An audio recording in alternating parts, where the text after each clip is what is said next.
오늘 맥주감사 주일이지요. 발음을 잘해야 됩니다. 맥주가 아니고 맥주감사 주일. 맥주절이라는 단어가 성경에 나오는데 딱 2번밖에 안 나와요. 그것도 출애굽기에. 그런데 우리가 이것을 맥주감사절로 지키고 있습니다. 이 맥주절은 하나님께서 택하시고 구원하신 그 백성들에게 반드시 지켜야 하는 절기다라고 명령하신 거예요. 근데 맥주절이라는 것은 딱 2번밖에 안 나오지만 이것과 같은 의미의 다른 말이 있습니다. 그게 더 많이 나옵니다. 우리가 잘 알고 있어요. 77절, 오순절이라는 말입니다. 그래서 성경에는 그 말이 더 많이 나오지요. 6월절이 지나면 이제 일주일이 7번 지나가면 50일째가 되는데 그 50일째에 지킨다 그래서 오순절이에요. 순자가 그 열순자잖아요. 소리가 이상하긴 하네요. 그래서 7번이 지나면 50일째 지킨다 그래서 오순절이라 그러고 77절, 77, 49 그 다음 날 그래서 77절이라고 얘기합니다. 근데 맥추절이라고 할 때는 농사와 관련된 말입니다. 그래서 보리맥자를 써서 보리를 추수할 때라고 한자적으로는 그러는데 실제적으로 이스라엘은 보리를 추수하는 게 아니고 밀을 추수합니다. 그때가 뭐냐? 이스라엘이 첫 번째 추수를 할 때인 거예요. 그러니까 첫 수확을 거둘 때가 밀인 거죠. 그래서 우리에게 첫 수확을 주신 하나님께 감사하자라고 하는 마음으로 지키는 게 맥주절인데 그때가 바로 77절이고 오순절인 것입니다. 근데 우리가 알다시피 우리는 지금 우리 공동체에서 보리농사, 밀농사 하시는 분 안 계시잖아요. 이제 우리하고는 사실 상관이 없어요. 그러나 우리가 이 맥주 감사절을 지킨다는 것은 뭐냐? 우리 속에 바로 여전히 감사할 수 있는 은혜가 있다는 것을 확인하는 것입니다. 왜입니까? 우리 속에 예수님께서 여전히 일하시고 계시기 때문입니다. 믿으세요? 그래서 우리는 감사할 수 있는 것이고 그것을 다시 한번 새겨보기 위하여 이 맥주 감사절을 지내는 것입니다. 여러분 귀 기울이시기 바랍니다. 오늘 여러분 안에 우리 주님께서 감사의 마음을 더욱더 부어주실 줄로 믿습니다. 우리 속담에 보면 심는 대로 거둔다 또는 콩 심은 데 콩 나고 팥 심은 데 팥 난다 이런 게 있어요. 이것은 세상의 보편적인 진리입니다.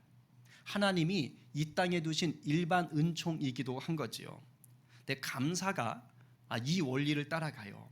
많이 감사하면 감사의 열매도 풍성하게 거둡니다. 그러나 적게 감사하면 감사의 열매가 빈약합니다. 초라해요. 그리고 감사할 줄 모르면 감사의 열매도 없습니다. 근데 그거 아세요? 재미있는 것은 내가 감사를 딱 심으면 그것이 열매로 나올 때는 감사를 심었지만 감사의 열매는 여러 가지 얼굴의 모양을 하고 있어요. 감사는 감사인데 내가 감사를 심었더니 열매가 맺힐 때는 기쁨으로 올라와요. 감사를 심었더니 열매가 맺힐 때는 내 마음에 평안으로 올라와요. 감사를 심었더니 고난 중에도 그 고난을 이겨내는 승리로 나에게 맺히게 됩니다. 그리고 감사를 심으면 어떤 일도 있느냐? 내가 생각하지도 못했던 그러한 혜택이 나에게 주어질 때도 종종 있습니다. 그러니까 감사가 참 좋은 거예요. 어떻게 보면 로또 중에 진짜 로또는 감사를 심는 거라고 볼 수가 있어요. 그런데 안타깝게도 우리들 가운데 이 감사를 모르는 분들이 참 많습니다. 감사할 줄 모르는 분들이 참 많아요. 안타까운 말이지만 천하의 불쌍한 영혼인 것입니다. 여러분 감사할 줄 모른다는 건 그 마음 상태가 지금 어떤 거냐? 교만하다라는 거예요. 딱딱하게 굳어져 있어요. 딱딱하게 굳어져 있으니 감사가 나올 리가 없지요. 교만으로 차 있거나 아니면 불평과 원망, 분노 등의 지배를 당하고 있는 겁니다. 지금 자기 마음 상태가 그런 거예요. 그러니 감사가 나올 수가 없어요. 이런 마음에 어떻게 평안이 오며 이런 마음에 어떻게 기쁨이 찾아오겠습니까? 그러니까 그런 분들은 감사할 줄 모르는 분들은 기쁨이 없어요. 마음이 평안이 없다고요. 고난이 닥치면 어떻게 되느냐? 감사할 줄 모르면 어찌어찌 지나가기는 할 수 있을 거예요. 어찌어찌. 근데 이를 바드득 깔면서 나중내 하면서 그렇게 지나가는 거예요. 그 고난 가운데 승리의 기쁨은 누리지를 못한다 이 말입니다. 여러분도 인간관계에 여러 사람을 대해 보셨겠지만 감사할 줄 모르는 사람에게 여러분이 친절을 베풀고 싶고 뭐라도 하나 더 주고 싶고 그런 마음이 생기나요? 그렇지 않아요. 한 번 줬는데 뭐 당연한 듯 여기고 뭐 준 거 무시하고 내가 좀 친절을 베풀었는데 그걸 우습게 여기고 오히려 나한테 면박 주고 이런 사람한테는요 다시는 잘해주고 싶은 마음이 안 듭니다. 감사할 줄 모르면 그렇게 되는 거예요. 받을 수 있는 혜택도 못 받아 누리게 되는 거예요. 감사해야 그 사람에게 계속해서 뭔가를 베풀고 싶어지는 것입니다. 여러분, 세상 사람들이 주로 언제 감사하게 됩니까? 뭐 우리도 사실 똑같은데요. 나에게 뭔가 이익이나 혜택이 올 때 감사하게 돼요. 뭐 손해보고 막 이러면은요 감사 안 나와요. 보통 세상 사람들은. 우리도 그렇긴 한데 우리는 좀 달라야 되긴 하지만 일반적으로 세상 원리가 뭐냐? 일단 나한테 조금이라도 덕되는 게 있어야 돼. 혜택이 있어야 돼. 이익이 있어야 돼요. 그래야 아유 감사합니다 이렇게 나오는 거예요. 자영업 하시는 분들이라면 물건이 막 잘 팔리거나 손님들이 많이 오면 그런 기분 좋고 참 감사하네. 저 손님 참 감사하네. 막 이런 마음이 들지요. 그리고 이 혜택이나 이익이 크면 클수록 더 감사하지요. 정말 짜릿한 감사는 뭡니까? 생각지도 못했던 혜택이 나에게 확 주어질 때예요. 시험에 탈락한 줄 알고 낙심하고 있었는데 추가 합격했습니다 라고 딱 전화가 오면 날아갈 듯하지요. 비 오는 날이라 분명히 장사가 안 되는 날인데 그날따라 이상하게 단체 손님이 온다든가 아니면 손님들이 막 끊임없이 들어온다든가 그러면 이게 웬 행제냐 하면서 또 감사하게 되잖아요. 그죠? 막 손님 얼굴이 갑자기 예수님으로 보인다든가 막. 중소기업 다니다가 명예퇴직을 했어요. 쫓겨난 거지요. 그래서 낙심하고 있는데 세상에 우리나라 굴지의 대기업에서 스카우트제의가 들어와서 오히려 승진해서 가게 됐다. 이러면 굉장한 감사가 될 것입니다. 자, 이런 경우들을 만난다면 우리는 당연히 감사하게 되고 감사하는 게 맞습니다. 생각지도 못한 복을 누렸으니 감사하는 것은 그건 합당한 거예요. 이럴 때도 감사하지 못한다? 이제 그 사람은 예수를 믿고 안 믿고를 떠나서 마음에 큰 병이 든 사람인 거예요. 자, 그러면 세상 사람들이 그런데 저와 여러분은 성도입니다. 맞지요? 자, 성도가 누굽니까? 예수를 믿어서 영생의 구원을 얻은 사람들이 성도예요. 이 영생의 구원이 여러분들이 계획하거나 노력하거나 힘써서 얻었나요? 그렇게 해서 얻으셨어요? 구원을? 아닙니다. 이 영생의 구원은 우리의 계획과 노력과 수고와 능력과 아무 상관없어요. 아니, 아무리 애써도 얻을 수 없어요. 우리 힘으로 안 돼요. 그래서 예수님이 인간의 몸으로 이 땅에 오셔서 내 대신 십자가를 지신 겁니다. 우리 아까도 뭐 찬양했지만 대속의 주님이 오셔서 내 마음을 두드리시고 나에게 영원한 생명이 되신 거예요. 우리가 누리는 이 구원은 나의 수고나 능력과 아무 상관없는 전적인 하나님의 은혜로 얻은 것입니다. 이 십자가 구원으로 인해서 성도라는 새로운 정체성을 갖게 된 것이에요. 자, 보세요. 저와 여러분이 생각지도 못한 우리의 능력으로는 도저히 이루어낼 수 없는 그 구원을 지금 얻은 자지요. 그게 성도지요. 세상에서도 내가 생각지도 못한 큰 이익이나 혜택을 보면 당연히 어떻게 합니까? 감사하는 게 마땅하다고 생각해요. 그렇다면 성도는 누구라고요? 생각할 수도 없고 상상할 수도 없었던, 내 힘으로는 도저히 얻을 수 없었던 그 놀라운 구원을 은혜로 얻은 자입니다. 이 땅에 있는 그 어떤 복보다 더 큰 복을 받은 자예요.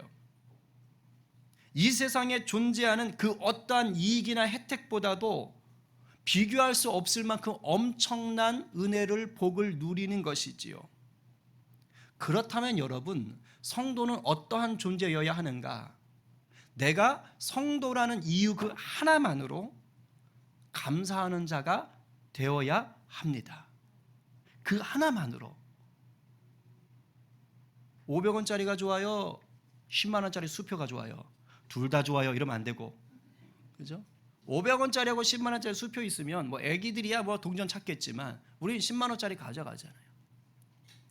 이 세상에 그 어떠한 것보다 더 좋은 구원을 누렸다면 그 구원 하나로 크게 기뻐하는 자, 감사하는 자가 되어야 되는 게 당연한 것이거든요. 바로 우리가 그런 존재인 것입니다. 비록 나에게 어떠한 세상의 이익이나 혜택이 없을지라도 내가 예수 믿는 성도라는 그 이유만으로 우리 삶에는 감사가 넘쳐날 수 있는 충분한 이유가 있는 것입니다. 아멘이십니까? 오늘 이것을 여러분들이 분명히 붙잡으셔야 돼요.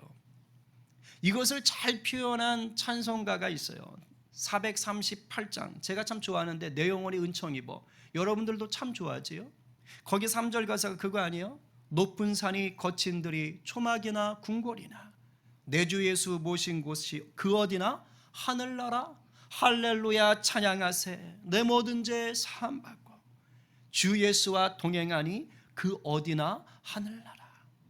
높은 산 거친 들 초막 궁궐, 어떤 상황 속에서도 또 제가 좋아하는 찬양 중에 이걸 잘 표현한 게 있어요. 나 기뻐하리라는 찬양인데 거기 2절 가사가 그래요.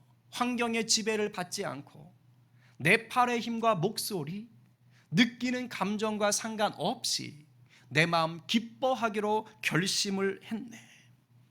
여러분 이게 다 뭐지요? 어떻게 이러한 고백이 나오고 찬양이 나오지요?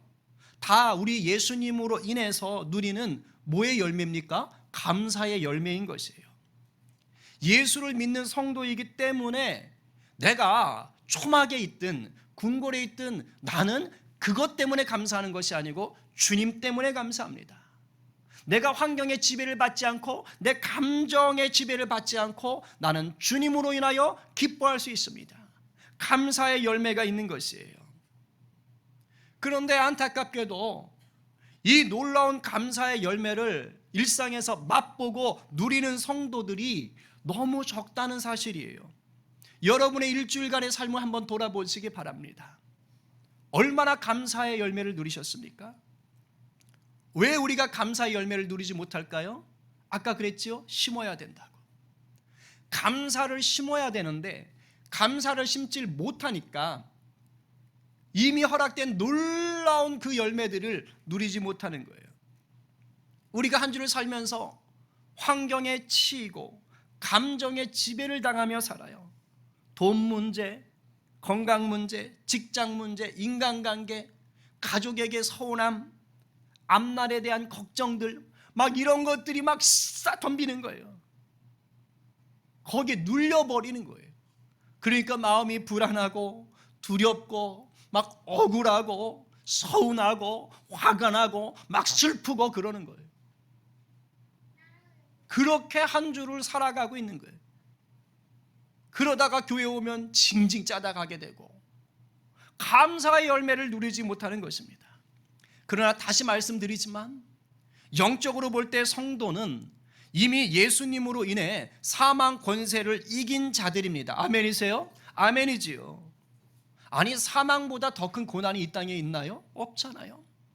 그렇다면 이 세상에 그 어떠한 고난이 와도 심지어 죽음의 위기가 와도 성도는 이미 예수 안에 이긴 자인 줄로 믿으시기 바랍니다. 이것을 확실하게 믿고 누리는 자라야 어떤 상황에도 감사를 심을 수가 있는 거예요. 불안하고 두려운 상황, 억울하고 화가 나는 슬퍼할 만한 그런 상황이 예수 믿으면 안 온다? 아니요, 와요.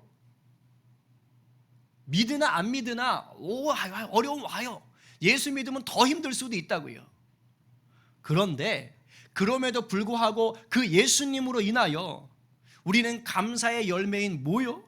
평안, 기쁨, 승리, 하늘의 복을 넉넉히 누리며 살 수가 있다는 것입니다.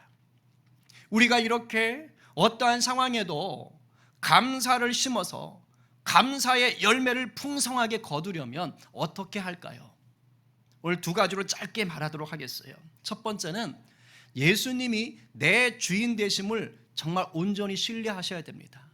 늘 말하지만 이게 안 돼요. 이게 첫 단추입니다. 예수님이 나의 구원자가 되셨다라는 말은 내 구원자 되시는 주님이 내 주인 되신다라는 거예요.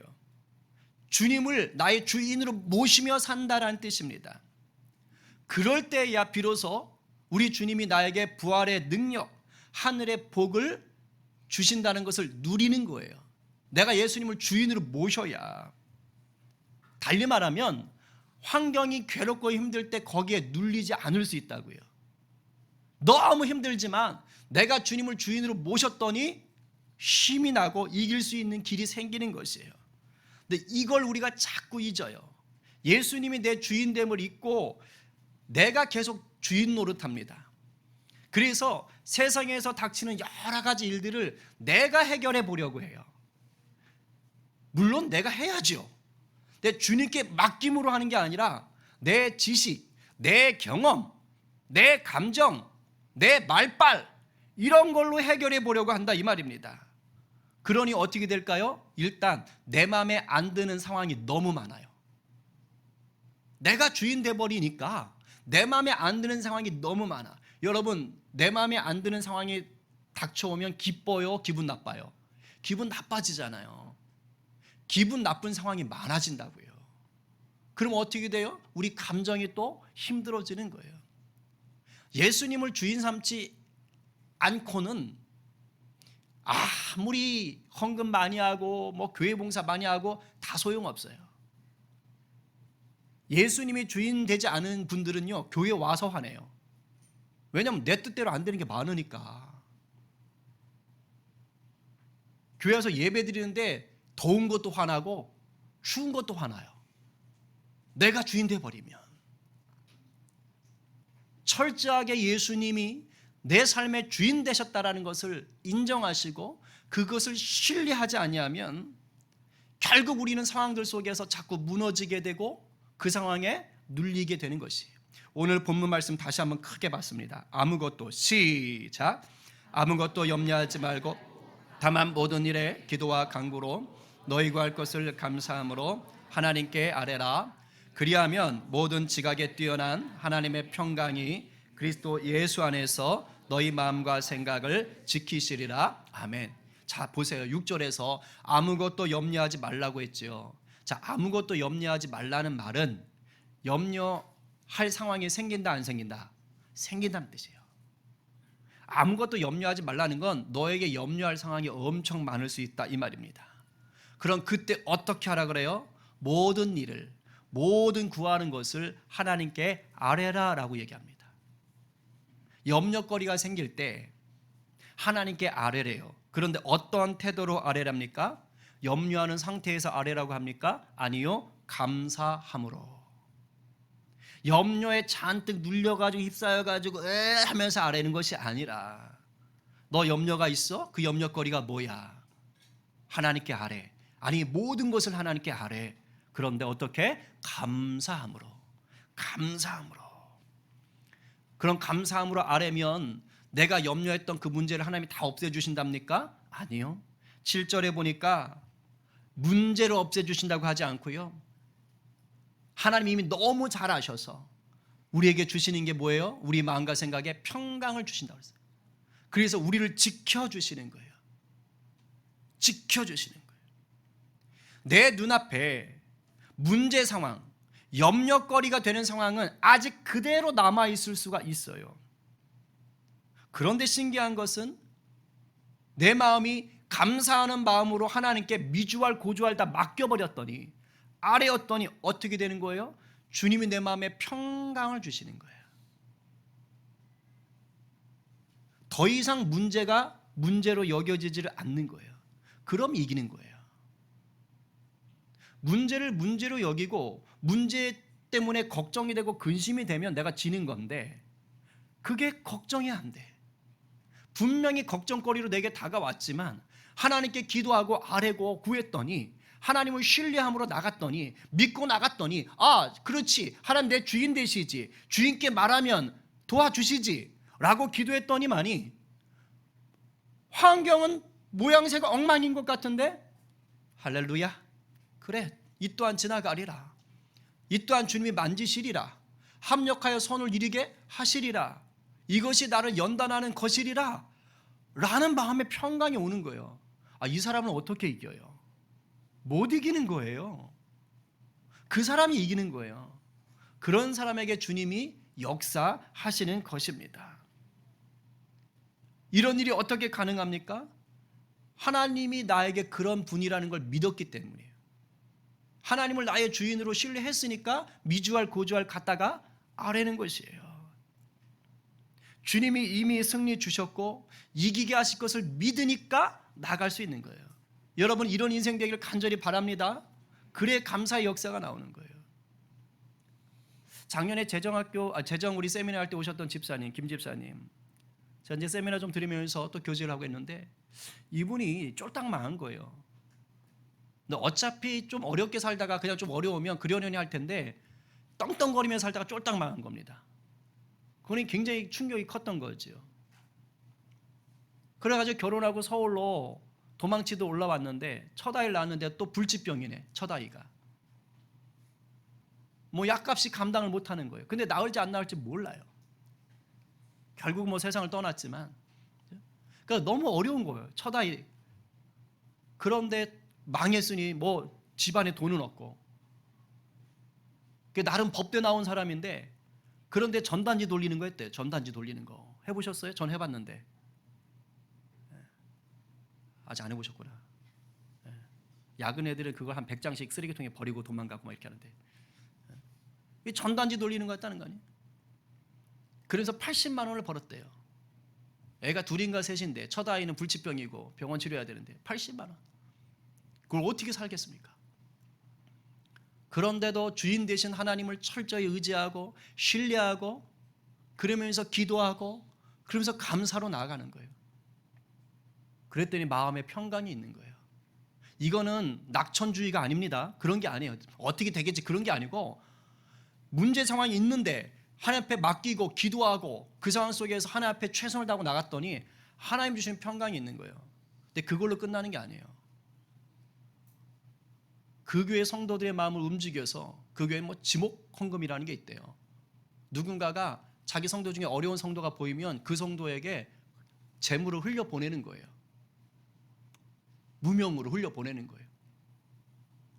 그래가지고 계속해서 성도들이 그 어려운 집사님께 계속해서 지목 헌금으로 헌금 재정을 흘려보내 주셨대요. 그리고 사회복지사가 우연히 집에 들렸다가 그 집안 상황을 너무 안 좋은 걸 보고 영세민이라 그러죠. 그걸로도 등록을 해줘가지고 의료보험 혜택을 좀 받아서 딸아이가 무료로 또 치료받을 수 있고 물리치료 받을 수 있게 그런 혜택을 보고 했다 그래요. 그러니까 하나님이 그 어떤 상황 속에서 감사를 놓지 않고 하나님을 절대적으로 신뢰하는, 그러니까 그분이 하나님을 절대적으로 신뢰했다는 거예요. 하나님 절대적으로 신뢰했다는 거예요. 그리고 나갔더니 하나님이 살게 하시고 이기게 하시더라는 거예요. 때를 따라 도우시는 것을 경험했다 그래요. 여러분 내 인생 왜 이렇게 꼬이냐라고 탓하기 전에 여러분 인생에 정말로 예수님을 주인을 삼았는지를 먼저 생각해 보세요. 예수님의 놀라운 역사가 왜 나한테는 안 일어나냐라고 한탄하기 전에 내가 정말로 예수님을 나의 주인으로 철저히 신뢰하셨는지를 먼저 생각해 보셔야 됩니다. 첫 단추가 제대로 껴야 돼요. 이 시간 예수님을 온전한 주인으로 신뢰함으로 말미암아 우리에게 이미 허락된 그 감사의 고백과 열매가 풍성해지길 간절히 축복합니다. 두 번째, 이게 만만치 않습니다. 감사하는 것이 만만치 않아요. 그래서 모든 상황에 감사하기를 훈련하셔야 됩니다. 훈련하셔야 돼요. 기술도 훈련해야 내 것이 되잖아요. 감사도 똑같습니다. 우리가 너무도 잘 아는 성경 구절 중에 다 외우실 거예요. 항상 기뻐하라. 쉬지 말고 기도하라. 그 다음 범사에 감사하라. 그것이 뭐라고요? 이는 그리스도 예수 안에서 우리를 향하신 하나님의 뜻이라. 항상 기뻐하고 쉬지 말고 기도하고 범사에 감사하는 것이 바로 예수 안에 있는 우리들에게 하나님의 뜻인 것입니다. 범사가 무슨 뜻입니까? 모든 일이에요. 모든 일, everything, 모든 일, 모든 일에 감사하랍니다. 달리 말하면 너한테 이익이 있을 때만, 너한테 혜택이 있을 때만, 네 기분 좋을 때만 감사하지 말고 기분 나쁠 때도, 환경이 나쁠 때도, 슬플 때도, 억울할 때도 감사하라 이 말입니다. 세상 사람들은 나한테 좋을 때 감사해요. 나한테 이익이 있을 때, 혜택이 있을 때만 감사하지, 내 인생 꼬이고 불편하고 힘들고 억울한 일 당하면 감사하기가 힘듭니다. 화를 내요, 분노해요, 불평해요, 낙심해요. 그런데 오늘 주님은 예수 안에 있느냐? 그렇다면 모든 일에 감사라고 하는 거예요. 어떻습니까, 여러분? 지난 한 주 돌아보십시오. 가정에서, 일터에서, 교우관계 속에서 어떠셨어요? 나한테 좀 불편한 일 닥칠 때, 내 마음 상하고 기분 나쁘게 하는 걸 닥칠 때 오히려 감사하셨나요? 아니면 폭발하셨나요? 한번 돌아보십시오. 잘 안 됩니다. 저도 잘 안 됩니다. 그래서 훈련하라고 하는 것입니다. 성경은 감사하는 자가 되라고 분명히 말씀하시거든요. 그래서 감사하는 법을 배우셔야 되고 도전하셔야 되고 계속 반복적으로 실천하셔야 돼요. 그래야 감사도 습관이 되는 것입니다. 정말이에요. 감사를 배워야 돼요. 훈련해야 돼요. 그래야 습관이 됩니다. 천안에서 제가 몇 번 얘기했지만 제가 이제 천안에서 컸잖아요. 모교회가 큰 교회인데 저보다 한 살 많은 형님이 계세요. 지금 이제 서울 관악에서 목회를 하십니다. 담임 목회 하시는데 이분이 이제 저랑 같이 모교에서 커서 저희 모교회에서 전도사를 하셨어요. 그게 쉽지 않은데 그렇게 큰 거죠. 근데 신대원을 다닐 때 그때 이제 저희 모교회 담임 목사님, 그 형님의 담임 목사님이기도 하죠. 그러니까 자기 교회 담임 목사님인데 이제 교회가 큰 교회니까 좀 유명하셨어요. 그래서 신대원에 목사님을 초청하셔서 신대원 학생들이 다 강의를 들은 겁니다. 그러니까 자기 담임 목사님을 모시고 강의를 들은 거죠. 자, 그리고 끝났어요. 그리고 이제 오는데 목사님 차를 같이 타고 오는 겁니다. 목사님이 태워주신 거죠. 그래서 천안 톨게이트를 다 왔는데 오기 전에 담임 목사님이 그 형님에게 이렇게 말하답니다. 아무개야, 너 지금 나랑 같이 오지 못했다면 버스를 타고 와야 되는 거지? 예, 목사님. 그럼 너 지금 내가 이렇게 태워주는 거니까 편하게 오는 거네? 아, 네. 그래? 그러면 이럴 때는 목사님, 톨비는 제가 내겠습니다. 라고 말할 줄 알아야 해. 그런다고 내가 너한테 톨비 내라고 하겠냐? 내가 내지? 하면서 뭘 얘기하냐면 너가 그렇게 말을 해야 감사할 줄 안다는 걸 나도 알 수 있고 너도 감사를 표현하는 사람이 되는 거야. 그게 성도고 목사 될 사람이야. 라고 딱 얘기하는 거예요. 요즘 아들 같으면 뭔 꼰대 같은 이렇게 하겠지만 그죠? 그런데 그게 맞는 거예요. 근데 그 형이 그 말을 크게 들었어요. 자기는 충격을 받았대요. 아, 그렇구나. 되게 성품 좋으신 형이거든요. 당연히 감사하는 마음이 있지요. 아마 좀 담임 목사한테 감히 그렇게 말하는 게 주제 넘을 것 같아서 그랬을지 모르겠지만 근데 가르쳐 주시니까 배운 거예요. 아, 감사를 표현해야 하는 것이구나. 감사도 훈련이 되어야 하는 것이구나. 그때 큰 감동을 받았대요. 물론 목사님이 네가 내 입맛 그랬으면 상처받았겠죠. 근데 네가 제가 내겠습니다라고 말해야 되는 거야. 그런다고 내가 너한테 내라고 하겠냐? 이제 여기까지 갔으니까, 그죠? 근데 그때 배웠다는 거예요, 자기가. 그래서 아, 그렇구나. 신앙생활은 배워야 되고 감사도 배워야 나에게 습관이 되는구나. 그래서 큰 교훈이 됐다라고 고백하는 것을 이제 제가 들은 것이죠. 여러분, 범사에 감사하시려면요, 그냥은 절대 안 돼요. 감사하는 훈련을 의도적으로 하셔야 됩니다. 그래서 때로는 가르쳐야 되고 때로는 배워야 되고 때로는 실제로 한번 도전해 봐야 되는 거예요. 그런 점에서 우리 부모님들 자녀들에게 감사를 가르치셔야 됩니다. 커서는 가르치기 어려워요. 어릴 때부터 가르치세요. 유치원 같은 데가 감사합니다 이런 거 하잖아요. 자녀들이 가르치셔야 되고 우리 선생님들도 우리 자녀들에게 우리 학생들에게 감사하는 것에 대해서 가르치실 수 있어야 됩니다. 그리고 지금부터 오늘 예배 끝나자마자부터 한번 도전해 보세요. 그냥 할 게 없다 그러면 옆 사람한테 옆에 계셔 주셔서 감사합니다. 이렇게 빈말로 하시면 안 돼요. 영혼을 담아서. 감사는 많이 심을수록 많이 거둡니다. 다양한 열매로 우리 삶에 승리를 주는 것이에요. 감사 많이 하면요, 이 얼굴도 펴집니다. 얼굴이 환해져요. 보톡스 안 맞으셔도 되는 거예요. 이제 정리할게요. 오늘 되게 빨리 끝나는 거예요.